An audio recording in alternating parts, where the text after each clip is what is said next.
अस्सलाम वालेकुम नाज़रीन, welcome to Sunsilk world cup हंगामा presented by Panther tyres, powered by Sparx smartphones and brought to you by ज़मीन.com। हर पता हमें पता है और तीन टीमों का पता हमें पता है कि वो क्वालिफाई कर चुकी हैं, जिनमें सरफहरिस्त इंडिया जबरदस्त परफॉर्मेंस रही है थ्रू आउट द टूर्नामेंट। एक भी मैच वो नहीं हारे। दूसरे नंबर पर साउथ अफ्रीका, तीसरे नंबर पर है ऑस्ट्रेलिया, चौथे नंबर पर कौन आएगा, कौन क्वालिफाई करेगा सेमीफाइनल के लिए, ये अभी देखना है। और तीन टीमों में अभी तो हम देख रहे हैं कि मुकाबला जो है वो जारी है, जिसमें पाकिस्तान है, न्यूजीलैंड है और अफगानिस्तान है। अफगानिस्तान को गुज़िश्ता रोज हमने देखा सेटबैक हुआ, कहां से क्या जबरदस्त तरीके से वो जीत रहे थे और ग्लेन मैक्सवेल ने सारी काया पलट दी। और आज भी दिल कर रहा है बस उसी पे बात करी जाए, लेकिन आज के मैच पे भी बात करनी है। पैनलिस्ट हमारे साथ मौजूद है, हमारे एक्सपर्ट्स सलीम मलिक साहब और अब्दुल रऊफ साहब। सलीम भाई, आज मैच होने जा रहा है इंग्लैंड वर्सेस नीदरलैंड। कितना जरूरी है आज इंग्लैंड के लिए ये मैच जीतना? आज आपने सुना ही होगा, टॉस से पहले इंग्लैंड के कप्तान ने जो कहा है कि हमने अगर चैंपियंस ट्रॉफी के अंदर रहना है तो हमें अगले दोनों मैच जीतने हैं। तो जिसमें से एक पाकिस्तान के खिलाफ है, एक पाकिस्तान के खिलाफ है अनफॉर्चुनेटली मगर देखें उन पे भी बड़ा प्रेशर है और वो ये अंडरस्टैंड कर रहे हैं कि अगर हम दोनों मैच नहीं जीते तो हम बाहर हो सकते हैं। तो मेरा ख्याल ये बड़ा वाइटल है, स्पेशली इंग्लैंड के लिए। नीदरलैंड के लिए तो शायद इतना ना हो, पर इंग्लैंड जैसी टीम के लिए चैंपियंस ट्रॉफी में रहना और उसके लिए उनको ये दोनों मैच जीतने पड़ेंगे। और ऑब्वियसली पिछले काफ़ी क्या पूरे टूर्नामेंट में अच्छा नहीं खेले और ये उनके लिए अंडर प्रेशर तो होंगे, ये इसमें कोई शक नहीं कि वो बहुत सारा अंडर प्रेशर जाएंगे दो चीज़ों के लिए। एक तो जीतना है, फिर क्वालिफाई करना है चैंपियंस ट्रॉफी के लिए।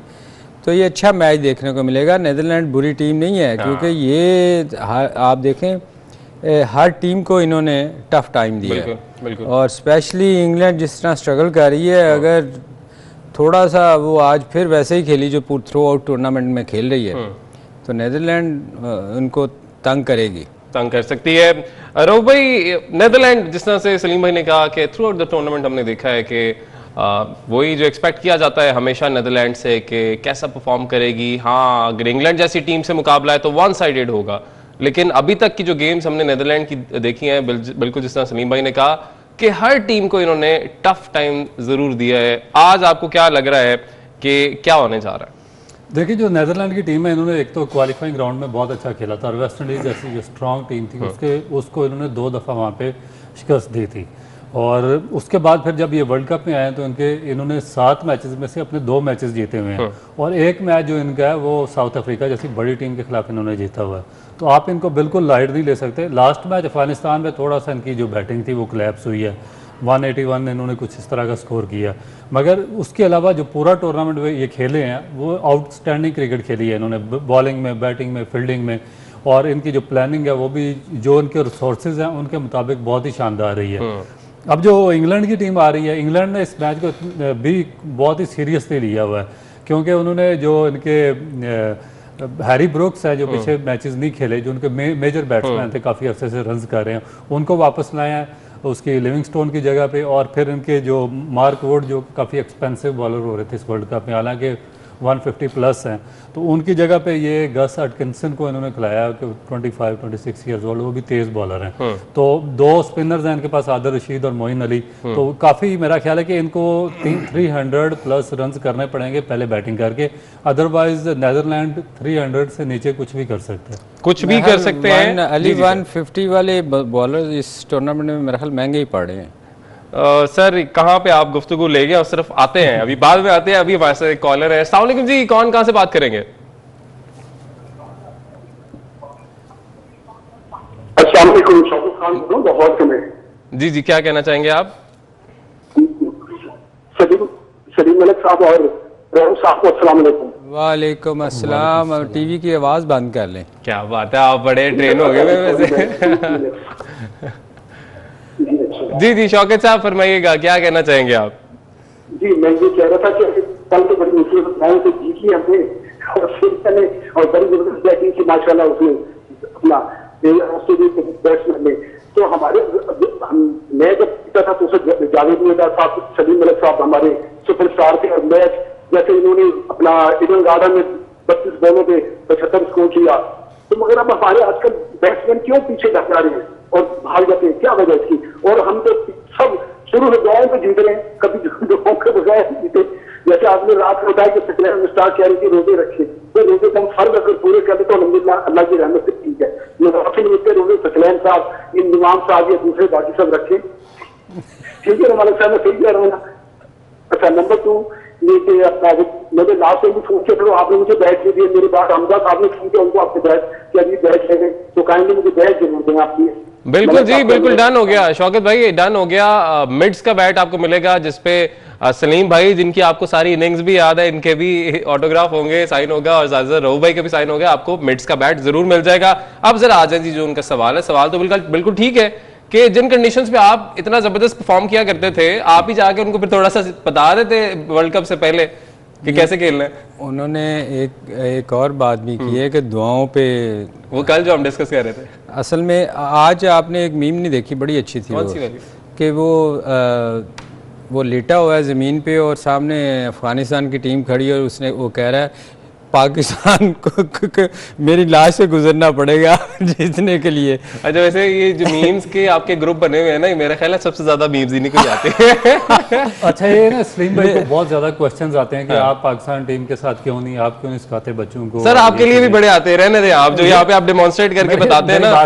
मैं आपको बात बताऊं, आपको ये क्लैरिफाई लोगों को बताना पड़ेगा कि भाई इसके पीछे असल वजह क्या है। मैं बता देता हूँ, पहले मैं बताता हूँ, फिर आप अपनी वजह बताइएगा। उसके लिए वजह ये है कि ज़का अशरफ साहब कौन सी जमात के हैं सबको पता है, आप या तो उसमें आ जाएं, या वो जो पहले वाले थे वो जिस जमात के हैं आप या तो उसमें आ जाएं। आप दोनों में से किसी एक जमात को ज्वाइन कर लें। सर आप हेड कोच भी लग सकते हैं, आप कुछ भी लग सकते हैं पीसीबी में। तो मेरे नजदीक ये वजह, अब आप लोग अपनी अपनी वजह बता दें कि ऐसा क्यों है, क्यों नहीं होते वहां पे। मेरे ख्याल में वजह ये है कि देखिए, जो आपका डायरेक्टर डोमेस्टिक है, अब आपको बताना चाहिए ना कौन है वो, उसने पाकिस्तान को कितना सर्व किया हुआ, कैसे वो पाकिस्तान टीम में खेला है। जो आपका डायरेक्टर इंटरनेशनल है उसने क्या किया हुआ, उसने पाकिस्तान को किस हद तक सर्व किया हुआ, उसका कितना बड़ा नाम है, उसकी जो क्रिकेट के हलकों में उसका कितना यानी कि उसका वकार है या नाम है। उसके बाद जो आपने ये डायरेक्टर लगाया हुआ है हाई परफॉर्मेंस सेंटर का, जहाँ से पूरे पाकिस्तान की लाट आती है, जहाँ से सिखाना, वो उसने क्या किया हुआ।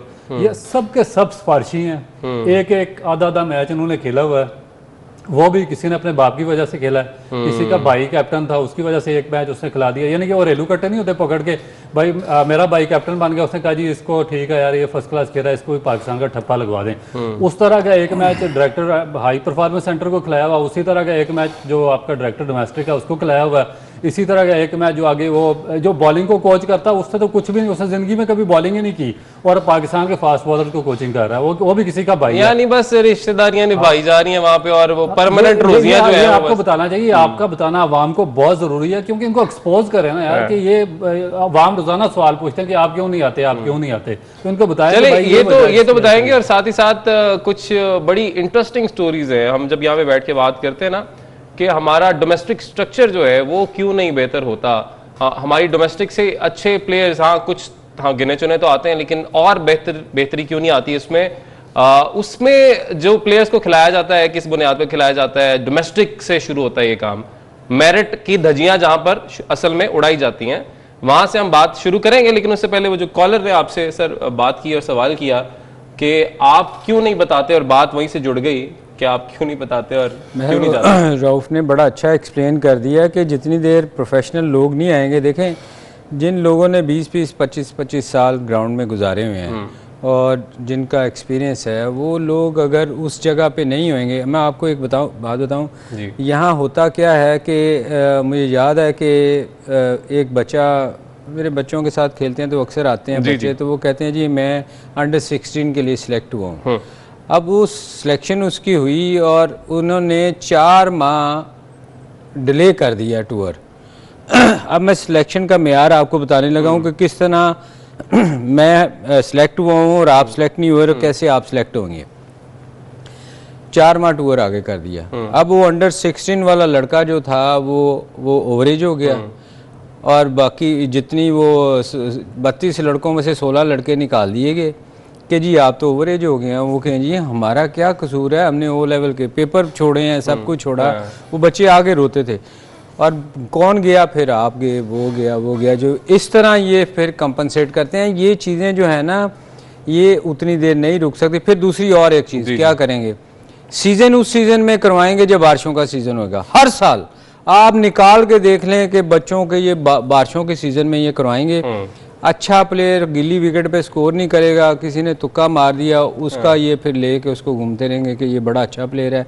वो अच्छा प्लेयर बेचारा स्ट्रगल ही करता रहेगा कि यार मैं किधर फंस गया। अब 4 मैचों में से 3 मैच उसके, यानी बहुत सी गड़बड़ है जिसपे ज़ाहिर है फोकस करने की जरूरत है, और ज़ाहिर है डिस्कशन भी इसलिए की जाती है ताकि इन चीज़ों को ठीक किया जा सके। कॉलर है सर हमारे साथ एक और। अस्सलाम वालेकुम जी। जी कौन कहां से और क्या सवाल करना चाहेंगे? मैं सुहेल बात कर रहा हूँ मुल्तान से। जी सुहेल साहब। अब्दुल रऊफ से मेरे 2 सवाल हैं। जी जी। एक तो ये हमारे हारिस सुहेल थे, मिडिल ऑर्डर में बहुत ही अच्छे बैट्समैन, उनके साथ क्यों इतनी नाइंसाफी की जा रही है? और दूसरा हमारे थे उस्मान कादिर लेग स्पिनर, जो कि ऑस्ट्रेलिया की तरफ से खेलने वाले थे, लेकिन उनको वहां से यहाँ बुलाया गया, लेकिन उनको क्यों नहीं खिलाया जाता? अच्छा, उस्मान कादिर का आपने जिक्र किया, और उससे पहले आपने किसका नाम लिया जी? हारिस सुहेल मिडिल ऑर्डर में हमारे हारिस सुहेल। ठीक है ठीक है ठीक है सुहेल भाई, आपका सवाल आ गया है और रऊफ भाई से आपका सवाल है। तो रऊफ भाई 2 प्लेयर्स का उन्होंने नाम लिया है और वो कह रहे हैं जी कि इनको क्यों ज्यादती क्यों। हारिस सुहेल का एक तो उन्होंने जिक्र किया, दूसरा ऑस्ट्रेलिया की तरफ से कह रहे हैं प्लेयर उस्मान कादिर का मेरा नाम ले। देखिए हारिस सुहेल मेरा ख्याल है कि वन ऑफ द फाइनेस्ट एक टेक्निकल बैट्समैन है पाकिस्तान की क्रिकेट में। उसको बार बार चांस, वो हमारे दौर में भी खेलते रहे, बड़ा अच्छा वो खेलते थे, काफ़ी बड़ा स्कोर किया उन्होंने डोमेस्टिक में।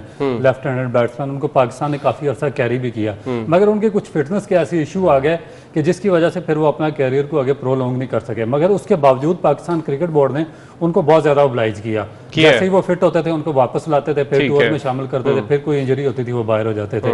तो मेरा ख्याल है कि उनको अपनी अगर वापस आना, क्योंकि अभी भी जगह है, कोई इतना टेक्निकली अच्छा बैट्समैन पाकिस्तान के मिडिल ऑर्डर में नहीं है। तो हारिस रऊफ अगर फिट होकर वापस आते हैं, डोमेस्टिक में परफॉर्म करते हैं, तो उनकी जगह अभी भी पाकिस्तान टीम में बन सकती है। और उस्मान कादिर को भी पाकिस्तान, देखिए वो T20 फॉर्मेट के बॉलर है, पाकिस्तान ने T20 में उनको काफी चांस दिया, मगर शादाब खान की वजह से वो अपना कैरियर वो भी प्रोलॉन्ग नहीं कर सके, क्योंकि शादाब एक आप आंखों का तारा था पाकिस्तान। ठीक है, यानी आप कह रहे हैं लेकिन अब जो शादाब की सिचुएशन चल रही है और परफॉर्मेंस चल रही है उसको मद्देनजर रखते हुए फिर ऑप्शन के तौर पे देखा जा सकता है उनको। ठीक है, अभी हमें ब्रेक का कहा जा रहा है जी, ब्रेक लेते हैं, ब्रेक के बाद वापस आते हैं। और आज इंग्लैंड वर्सेस नीदरलैंड है। इंग्लैंड का आज का मैच उनके लिए बहुत जरूरी है चैंपियंस ट्रॉफी में जाने के लिए, और पाकिस्तान का मैच भी बहुत जरूरी है, लेकिन हम चाहते हैं कि वो ना जीते। तो ब्रेक के बाद वापस आते हैं।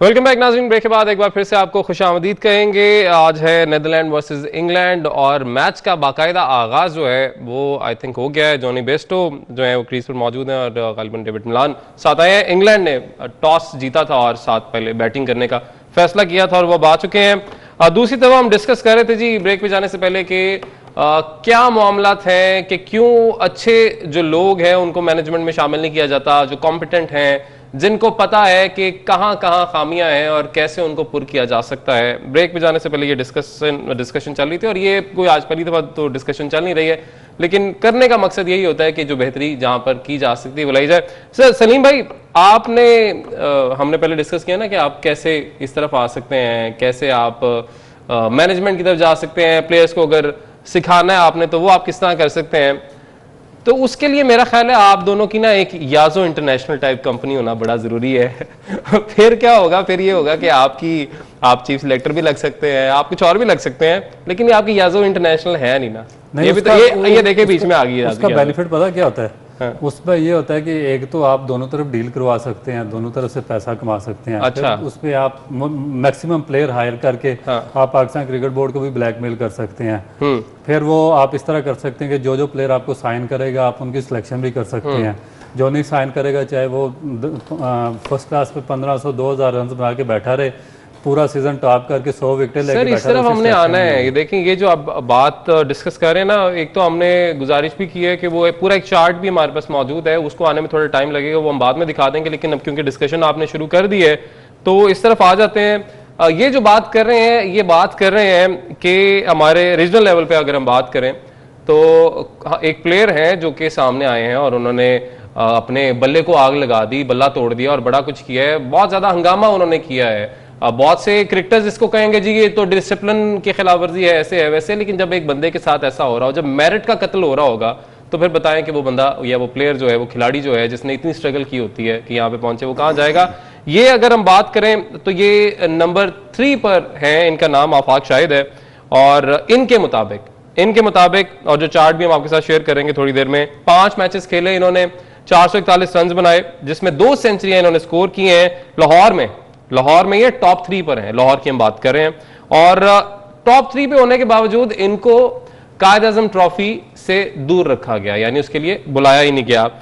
उसके बाद नंबर 2 पे आ जाते हैं, 3 के बाद नंबर 2 पे आते हैं, मोहम्मद फाइक इनका नाम है। 5 मैचेस में 470 रन हैं, कायद आजम ट्रॉफी के लिए इनको भी नहीं बुलाया गया। और जो नंबर 1 के प्लेयर हैं लाहौर की तरफ से, उमैर दानियाल उनका नाम है, 481 रन नंबर 1 पे, लीडिंग स्कोरर, टॉप स्कोरर। और 5 मैचेस में इन्होंने 481 रन बनाए। एक इनको ओडीआई खिला दिया गया, लेकिन उसके बाद कायद आजम ट्रॉफी में इनको भी नहीं, कायद आजम कप जो है उसमें भी शामिल नहीं किया गया। पाकिस्तान कप का एक इनको ओडीआई मैच खिला दिया गया और उसके बाद वो गायब हो गए, नजर नहीं आए। अब ये काफी शिकवा जो है वो कर रहे हैं आफाक शाहिद। और जो सबसे बड़ा इल्जाम यहां पर लग गया है, वो इल्जाम अगेन वो कॉन्फ्लिक्ट ऑफ इंटरेस्ट यहां पर भी आ गया है कि जो आपकी चीफ सिलेक्टर थे, जिन्होंने भी रिसेंटली रिजाइन दिया है, ये याजो इंटरनेशनल वाले जो हैं, इंजमामुल हक, उनके बेटे हैं एसामुल हक, जो कि लाहौर में 70वें नंबर पर थे। इनके 200 रन हैं। एक तरफ हम बात करें 470 रन वाली, 481 रन, 441 रन, दूसरी तरफ 70वें नंबर पर, ये टॉप 3 को छोड़ के 70वें नंबर पर जो है एसाम, उनको कायद आजम ट्रॉफी में भी टीम के साथ रख लिया जाता है। तो ये क्या हो रहा है सर? ये मैं आपसे पूछना पड़ेगा। देखिए सीधी सी बात है, ये देखें, अब ये ज्यादती नहीं है, ये टॉप 3 प्लेयर्स जो हैं, इनको छोड़ के आप अगर 70वें बंदे को उठाएंगे तो फिर क्या करेंगे वो? अली, मैंने अभी थोड़ी देर पहले आपसे कहा था कि होता क्या है कि किसी लड़के को खिलाना हो तो 16 लड़कों की टीम सेलेक्ट होती है, 32-30 लड़कों का कैंप लगता है और फिर उसको 4 माह के बाद ओवरेज करके बाहर निकाल दिया जाता है।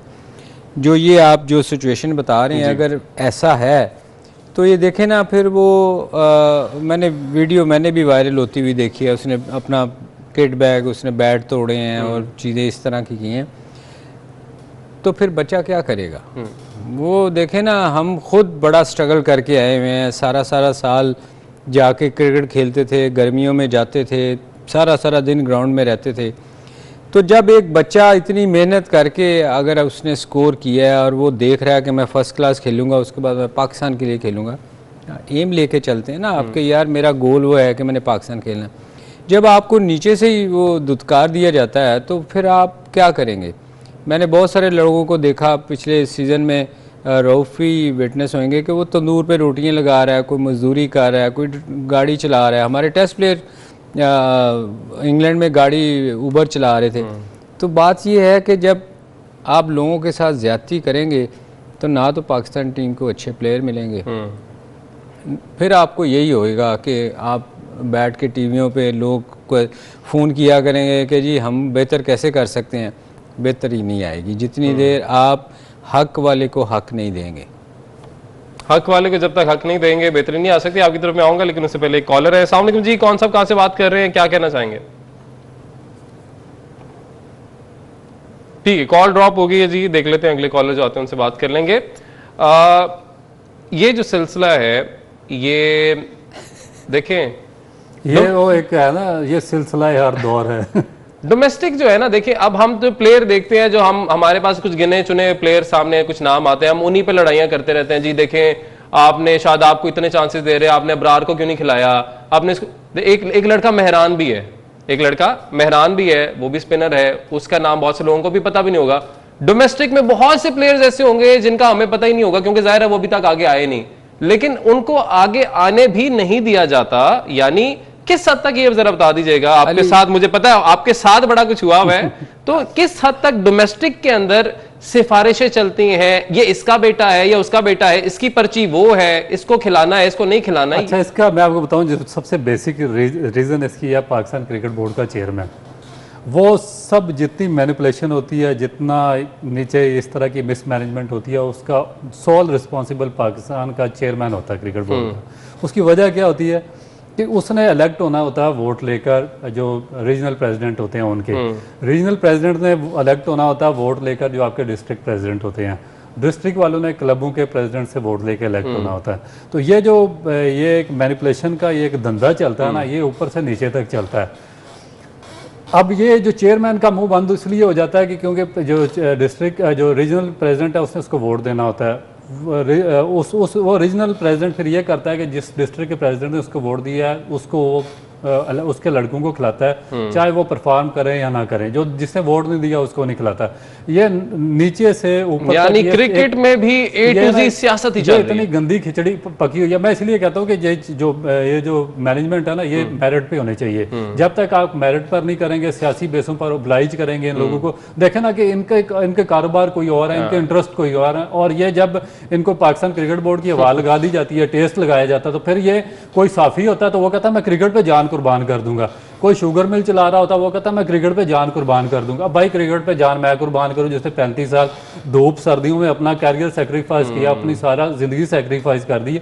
सलीम भाई एक पॉलिटिशियन से हम कैसे एक्सपेक्ट कर सकते हैं कि वो पॉलिटिक्स को फिर गेम में नहीं लेके आएंगे, या उनकी कुछ जमात के उनको लोग कह देंगे बड़ी सिफारिश आ जाएगी और वो उसको oblige नहीं करेंगे, फिर जाहिर है ये मुमकिन है नहीं। बिल्कुल आपने ठीक बात की है। एक कॉलर ले लेते हैं सर। कॉलर जी, अस्सलाम वालेकुम जी। जी कौन साहब कहाँ से बात करेंगे, क्या कहना चाहेंगे? जी लाहौर से मैं मुजफ्फर गादरी बात कर रहा हूँ। जी जी फरमाइए। बड़ी अच्छी बातें हो रही क्रिकेट के मुतल्लिक, कैप्टन के मुतल्लिक, रऊफ भाई सलीम भाई बड़ी अच्छी बातें कर रहे हैं। जी। मलिक साहब के जो बेटे हैं वो भी तो क्रिकेट खेलते हैं जी। और उनको पता है कि क्रिकेट में किस तरह की चलती है। लोगों के प्रेसिडेंट और हमारे जो दूसरे साहबान है जो उस वक्त बोर्ड में विराजमान है, उन पर कई क्लबों का ख्याल करें। मेरी क्लब की जो खेलते थे वो बेचारा कैसे खेलने तो दूर रोटियों में जाता है, जो पाकिस्तान का हिस्सा बनना चाहते क्लब कौन नहीं बन सके। तो मेरी इन दोनों भाइयों से गुजारिश है, मलिक साहब से, दो भाई से, कि ये खुदारा क्रिकेट बोर्ड में एंटर हो और जहाँ जगह जो हकदार बच्चे हैं उनको कराए। ये मैं इनसे गुजारिश भी कर रहा हूँ कि क्लब में खेले हुए हैं, इनको अंदाजा है कि अंदर किस तरीके से चली जाती है। और खुदारा मलिक भाई और भाई आप क्रिकेट ख्याल करें और क्रिकेट बोर्ड में आप एंटर हो। ठीक है जी, बहुत शुक्रिया जी। और इसी बात के साथ हम आपको आज एक MB का बैट देंगे, क्योंकि आपकी बात मुझे भी अच्छी लगी है कि आप भी चाह रहे हैं कि बोर्ड के अंदर ऐसे लोग होने चाहिए जो कि वाकई काबिल हैं, जो कि मेरिट पर सबको लेके चलें। ब्रेक लेंगे जी, ब्रेक के बाद वापस आते हैं और इनसे बात करते हैं।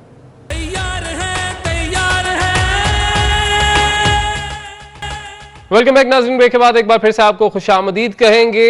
इंग्लैंड वर्सेस नीदरलैंड मैच जो है शुरू हो चुका है। 35 रन इंग्लैंड बना चुका है, लेकिन आज हम बड़ा ज़्यादा वेट कर रहे थे उस शख्स का जिसका नाम है पोला जी।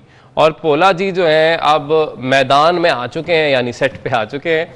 और पोला जी ने क्या जी की थी प्रेडिक्शन क्या की थी? पोले ने कहा था ऑस्ट्रेलिया जीतेगा, अफगानिस्तान जीतेगा। नहीं, नहीं, नहीं। पोले ने कहा था ऑस्ट्रेलिया जीतेगा। सर हैट्रिक होगी है वैसे पोले की, आपको अच्छा, अब तो मानना पड़ेगा। पहले अच्छा, आप लोग बड़ा अली जब 7 आउट हो गए थे ना, असी चुल पा के बड़ा मारे असी। अच्छा वैसे पोला जी है वैसे होया कि ये वैसे मैं, क्योंकि देखो 91-7, अच्छा कुदरत का निजाम है, यानी आप ये मुश्ताक अहमद वाली बात कर रहे हैं। कुदरत का निजाम है, ਇਹਨਾਂ ने भी लगता रोजा रखा। मैं कहना पोले ला दे कोच हेड कोच ला दिए। अच्छा एक तो ये इनका तो हुआ ही है, और आज की प्रेडिक्शन भी मेरे पास आ गई है। हो तेरी कहर हो जाए। वैसे पोले ते और हेड कोच दे कोई फर्क कोई नहीं है। वो भी सही है, वो भी सही है। अच्छा चले जी, इस तरह बाद में आते हैं। अभी जो इन्होंने लिख दिया नाम, वो अपने नाज़रीन को बताते हैं। इंग्लैंड का नाम इन्होंने दे दिया जी कि आज के मैच में इंग्लैंड जो है, ये पोला जी का ये है कि इंग्लैंड जो है आज का मैच जीत जाएगा नीदरलैंड से। सर आज ही का जीतेगा ना, अगला पाकिस्तान वाला तो नहीं जीतेगा ना? अच्छा ठीक है, आज का मैच इंग्लैंड जीतेगा। अपनी पोजीशन बेहतर करने की पूरी कोशिश करेंगे पाकिस्तान, फिर उम्मीद से है। पोला बड़ी खतरनाक गल कर रहे हैं। पाकिस्तान फिर उम्मीद से है। सर बड़ी मेहरबानी, बहुत शुक्रिया। हम भी उम्मीद से हैं, पूरी कौम उम्मीद से है पाकिस्तान के लिए। देखो ना अली है पोला नहीं दिया, सियाना हो गया पाकिस्तान एकदम जा जाएगा। पेश कोई है पोला कोई सियाना नहीं होता जा रहा। एक तो ना पोला जी की प्रेडिक्शन है ना, एक हमारे उसामा भाई हैं ना सर, एक उनकी प्रेडिक्शन थी और उन्होंने आपको क्या कहा था जरा बता दें, आज नाज़रीन को हैरान रह जाएंगे सारे। पोला जी कहते मेरे मोकलों ने बताया, उसामा ने। अच्छा उसके बाद क्या हुआ कि मैच खत्म हो गया। हाँ। वो मुझे फोन किए जा रहा है, इस पे क्या बताया था मोकलों ने? कह रहे जी आज उन्होंने वो नहीं वो नहीं ग्लेन मैक्सवेल वाला। हाँ वो नहीं कह रहे, पहले कहते नशे में थे और जब on 7 आउट हुए ना, अच्छा। कहता नशे में थे। अच्छा। हमने बोले उसको, बड़ा रिकॉर्ड गया, उसामा ये तूने क्या यार। उसामा चला गया घर, वहां जाके वो कहीं गेम चेंज हो गई, वो वहां से फोन कर रहा है, ओ वो ठीक हो गया, उन्होंने पानी मुझे उसामा साहब कहते हैं कि मैंने बता दिया था कि जी ग्लेन मैक्सवेल ने 150 प्लस करना है करना। नहीं, ये वैसे उसने कहा था, ये उसने बताया कहा था? था, ये उसने कहा अब था। ये मैं भी हैरान हूं कि भाई ये कैसे, मतलब ये शेयर कर दीजिएगा उसका नंबर, अब बड़े सारे पागल लोग उसको फोन करना शुरू हो जाएंगे। हाँ, पागल लोग फोन करना शुरू होंगे। आजकल एक स्कैंडल भी चल रहा है इसी चीज को लेके, फोन क्यों कर रहे हैं जिस पे आप बात कर रहे हैं ना, अच्छा। क्यों फोन करेंगे, क्या करने के लिए फोन करेंगे। बहरहाल नाज़रीन, अच्छा स्कोर तो बता दीजिए हमारे नाज़रीन को, साथ ही साथ मैच भी थोड़ा थोड़ा ज़ाहिर साथ डिस्कस कर रहे हैं। 39 जो है वो स्कोर हो चुका है इस वक्त, और नीदरलैंड के खिलाफ इंग्लैंड की बैटिंग जो है वो जारी है। 4 ओवर हो चुके हैं। इंग्लैंड आज, जिस तरह आपने पहले भी प्रोग्राम के आगाज में कहा कि भरपूर तरीके से कोशिश करेगा आज का मैच जीतने के लिए, लेकिन ऐसा क्या हो गया कि जो दिफाई चैंपियन है, यानी वो टीम जिसने लास्ट वर्ल्ड कप जीता, इस वक्त नीदरलैंड से भी नीचे हमें चार्ट में नजर आ रही, पॉइंट्स टेबल पे नजर आ रही, क्या वजह बनी? देखिए, इस टूर्नामेंट के शुरू होने से पहले तो इंग्लैंड की टीम मेरी भी फेवरेट टीम थी, और काफ़ी लोगों की ये फेवरेट टीम थी, क्योंकि इसमें एक तो बैट्समैन बड़े अच्छे हैरी ब्रुक्स थे, जो रूट्स हैं, बेरिस्टो हैं, बटलर, यानी कि इस पूरे टूर्नामेंट में जो सबसे मेरा फेवरेट बैट्समैन है वो बटलर था। मगर पता नहीं इनको क्या हुआ कि स्वाए मिलान ने, जिसने 1 सेंचुरी की है, 104 बॉलों पे 140 रन किए, उसके अलावा इनके सब बैट्समैन नाकाम हो गया इस टूर्नामेंट में, किसी से कोई बड़ी परफॉर्मेंस नहीं हुई। हालांकि जो रूट्स थे वो बड़े स्टडी प्लेयर हैं, वो टेस्ट क्रिकेट खेलते हैं कंटिन्यूसली, लिस्ट ए के मैचेस खेलते हैं, और वो पार्टनरशिप बिल्ड करते हैं, टीम को लेकर चलते हैं। मगर 5 मैचेस में लगातार वो फ्लॉप हो गया, अर्ली ऑन आउट हुए, इनकी पार्टनरशिप बिल्ड नहीं हुई। फिर इनका जो स्पिन बॉलिंग अटैक था वो बहुत ज़्यादा स्ट्रगल करता रहा। यानी ऐसे लग रहा है कि कॉम्बिनेशन उस तरह से हाँ बिल्कुल ठीक है, इसको परफॉर्म नहीं कर पाया। एक्स्ट्रा का सर मैं बार बार कही जा रहे हैं, हम इसको फिर पोस्ट मैच में भी डिस्कस कर लेंगे कि क्या इनकी जवाल की क्या वजह बनी है। बहरहाल चैंपियंस ट्रॉफी में रहना है तो इंग्लैंड को आज का मैच और पाकिस्तान के खिलाफ मैच जीतना होगा, लेकिन हमारी दुआएं पाकिस्तान के साथ है, तो इसलिए हो सकता है इंग्लैंड ना जीते अगला मैच। आज का कोई पता नहीं। नाज़रीन, पोस्ट मैच में मुलाकात होगी। अल्लाह हाफिज़।